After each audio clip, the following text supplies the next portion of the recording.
Hello everyone, let's start a new chapter Cell, the unit of life. First we know some basic definition.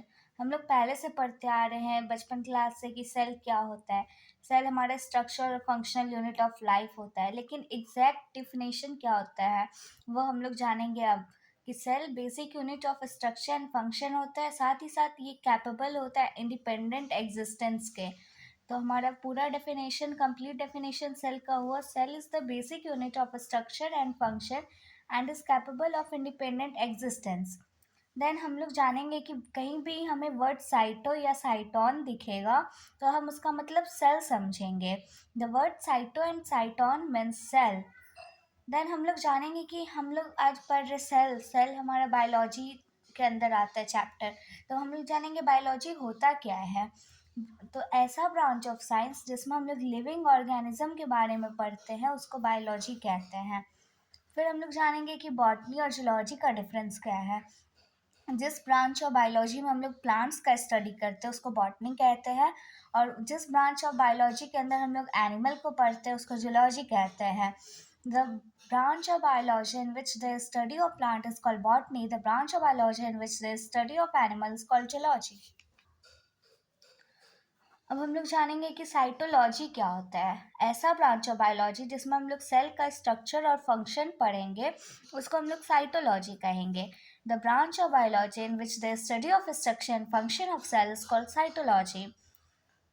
फिर हम लोग देखेंगे definition की branch of biology जिसमें हम लोग एवरीथिंग अबाउट सेल पढ़ेंगे। सेल के बारे में जितना कुछ है पूरा डिटेल पढ़ेंगे, उसको सेल बायोलॉजी कहते हैं। The branch of biology in which the study of everything about a cell is called cell biology. हम लोग एक एग्जाम्पल से समझते हैं कि किसको हम लोग लिविंग कहेंगे, किसको नॉन लिविंग कहेंगे और किसको डेड कहेंगे। जैसे हमारा A B C कॉलम है। ए में हमारा एक पेन है, बी में हमारा एक वुड है और सी में हमारी एक गर्ल सौरभी कुमारी है। तो जो हमारा पेन है उसको जब हम लोग एक्सट्रैक्ट किए और देखे कि उसका बेसिक यूनिट क्या है, तो हम लोग देखे कि उसके अंदर बेसिक यूनिट में कोई सेल है ही नहीं। दैट मीन्स कि नॉन लिविंग है। लेकिन जब जैसे ही हमारा बी कॉलम में वुड लिए थे जिसको हम लोग फाउंड आउट किए, तो देखे कि बेसिक यूनिट इसमें सेल पाया जा रहा है लेकिन विदाउट फ्लूइड। इसका मीन्स ये डेड है। लेकिन जो हमारी सी में गर्ल सौरभी कुमारी है उसका बेसिक यूनिट हम लोग फाइंड किए तो उसमें तो हमारी जो सी में एक सौरभी कुमारी गर्ल है उसका बेसिक यूनिट सेल है और सेल विथ फ्लूइड है। दैट मीन्स कि हमारी सौरभी कुमारी लिविंग है, गर्ल हमारी लिविंग है। देन हमारा लास्ट डेफिनेशन बचता है the branch of biology in which living organism are study at the level of molecule atom and compound is called reductionist biology. अगर हम लोग लिविंग ऑर्गेनिज्म को एटम मॉलिक्यूल कंपाउंड के level पे study करते हैं उसको हम लोग रिडक्शनिस्ट बायोलॉजी कहते हैं। फिर हम लोग जानेंगे बेसिक डेफिनेशन परमिएबिलिटी से related. The property by which any structure allow substances to cross itself is called permeability and the structure is called permeable. ऐसा प्रॉपर्टी जिससे कोई भी स्ट्रक्चर अलाउ करे सब्सटेंसेस को क्रॉस करने में, इसको हम लोग परमिएबिलिटी कहते हैं। और जो स्ट्रक्चर जो अलाउ कर रहा है उसको हम लोग परमिएबल कहेंगे स्ट्रक्चर को। परमिएबल स्ट्रक्चर जो होता है हमारा थ्री टाइप्स का होता है, फुल्ली और freely permeable, semi permeable, selectively permeable और डिफरेंशियली परमिएबल। तो फुल्ली और फ्रीली परमिएबल में हमारा जो स्ट्रक्चर होता है ये both solute and solvent molecule को अलाउ करता है क्रॉस इटसेल्फ करने के लिए। लेकिन जो हमारा सेमी परमिएबल होता है ये सिर्फ सॉल्वेंट मॉलिक्यूल को अलाउ करता है क्रॉस करने के लिए, सॉल्यूट मॉलिक्यूल को नहीं करता है। लेकिन सेलेक्टिवली परमिएबल और डिफरेंशियली परमिएबल जो है ये ऐसा स्ट्रक्चर है जो सॉल्वेंट मॉलिक्यूल को तो अलाउ करता ही है लेकिन साथ ही साथ कुछ selected small size solute molecule को भी अलाउ करता है क्रॉस सेल्फ करने के लिए। जैसे कि हम लोग परमिएबिलिटी जाने थे कि कोई भी ऐसा स्ट्रक्चर जो सॉल्यूट किसी भी चीज़ को क्रॉस करवा दे उसको हम लोग परमिएबिलिटी कहते हैं। वैसे ही अगर ऐसा कोई स्ट्रक्चर जो किसी भी चीज़ को क्रॉस इटसेल्फ ना करने दे उसको हम लोग इम्परमिएबल कहते हैं या फिर नॉन परमिएबल कहते हैं। If the substances are taken inside the cell at a slower rate, it is called absorption. Basic term हमारा 4 जानना है: absorption, secretion, endocytosis and exocytosis. अगर कोई भी सब्सटेंस सेल के अंदर स्लोअर रेट में टेकन हो रहा है, लिया जा रहा है, तो उसको हम लोग एब्जॉर्प्शन कहेंगे. लेकिन जब कोई सब्सटेंस गिवन आउट हो रहा है सेल से स्लोअर रेट में, तो उसको हम लोग सिक्रीशन कहेंगे. वैसे ही जस्ट अपोजिट, अगर कोई सब्सटेंस सेल के इनसाइड वेरी फास्ट रेट में टेकन हो रहा है, तो उसको हम लोग एंडोसाइटोसिस कहते हैं. If the substances are given out the cell at a very fast rate, तो उसको हम लोग एक्सोसाइटोसिस कहते हैं या फिर सेल बुमेटिंग कहते हैं.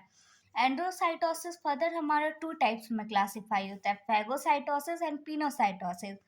Phagocytosis means solid substances are taken in a very fast rate.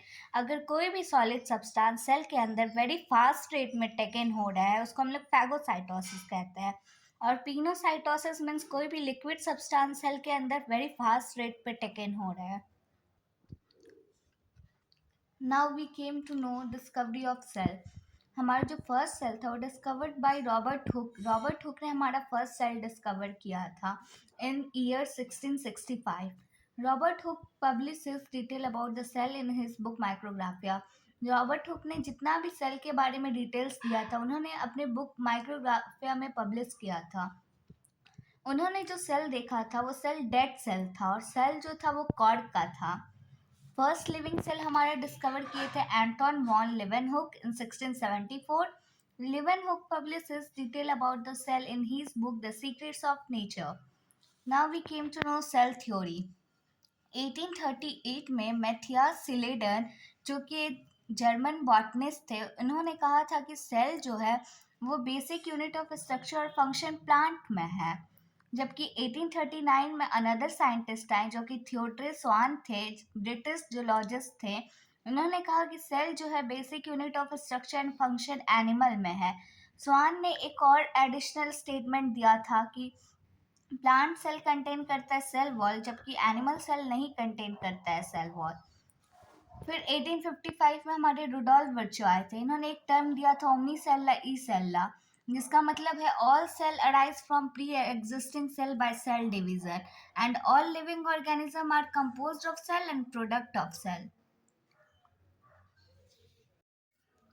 On the basis of cell type, organism हमारा 2 टाइप का होता है, एक प्रोकैरियोटिक, दूसरा eukaryotic. Pro means primitive, primitive means प्राचीन, एंड कैरियोटिक मीन्स न्यूक्लियस. ऐसा ऑर्गेनिज्म जो कि सेल कंटेन करता हो लेकिन उसके पास मेम्ब्रेन बाउंड ऑर्गेनेली नहीं हो और ना ही उसके पास वेल डिफाइंड न्यूक्लियस हो, उसको हम लोग प्रोकैरियोटिक कहेंगे. Eukaryotic, eu means true and karyotic means again nucleus.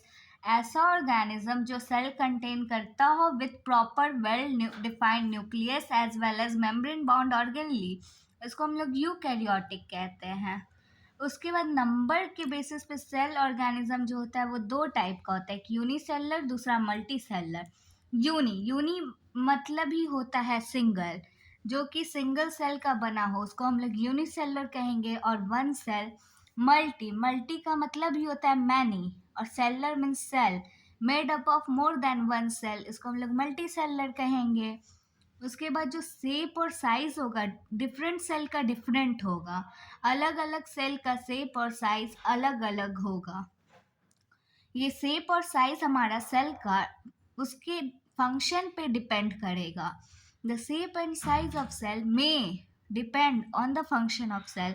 हमारा स्मॉलेस्ट सेल कौन है? माइकोप्लाज्मा है, इसका साइज हमारा 0.3 माइक्रोमीटर है. हमारा लार्जेस्ट सेल ऑस्ट्रिच एग है, एंड लॉन्गेस्ट सेल न्यूरॉन है या फिर नर्व सेल है.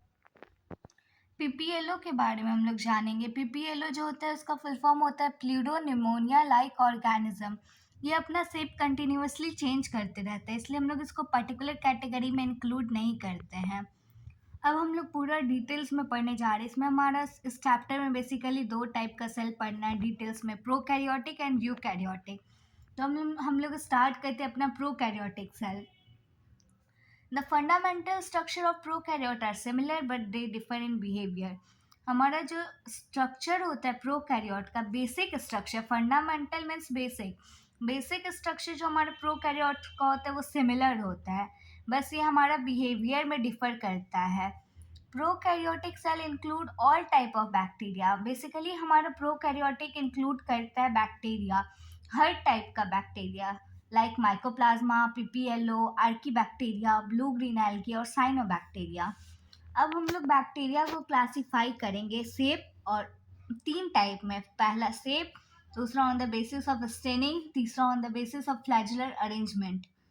जो हमारा सेप अगर राउंड होगा तो हम लोग उसको कॉकस कहेंगे, या फिर प्लूरल, उसका प्लूरल होगा कॉका। रॉड लाइक होगा तो बैसिलस होगा, कॉमा होगा तो विब्रियम होगा, स्पाइरल होगा तो स्पिरिलम होगा। स्टेन के बेस पे अगर जो स्टेन हो जाए उसको हम लोग ग्राम पॉजिटिव बैक्टीरिया कहेंगे, जो स्टेन ना हो पाए उसको ग्राम नेगेटिव बैक्टीरिया कहेंगे। नंबर ऑफ फ्लैजुलर अरेंजमेंट के बेसिस पर अगर किसी के पास फ्लैजिला हो ही ना तो उसको हम लोग ए ट्राइकस कहेंगे। इसको भी तोड़ के देखेंगे हम लोग। A means no and trichous means flagella, no flagella, a trichous. One side flagella हो means monotrichous, mono means one, trichous means flagella, इसलिए one flagella, monotrichous. Two side flagella हो means amphitrichous, amphi means two, trichous means again flagella, two flagella, amphitrachus. One side group of flagella called Lophotrichus. Lopho means group and trichus means flagella, Lophotrichus. अगर all over cell के flagella present होगा तो उसको हम लोग peritrichous कहेंगे। Peri means all over and trichous means flagella.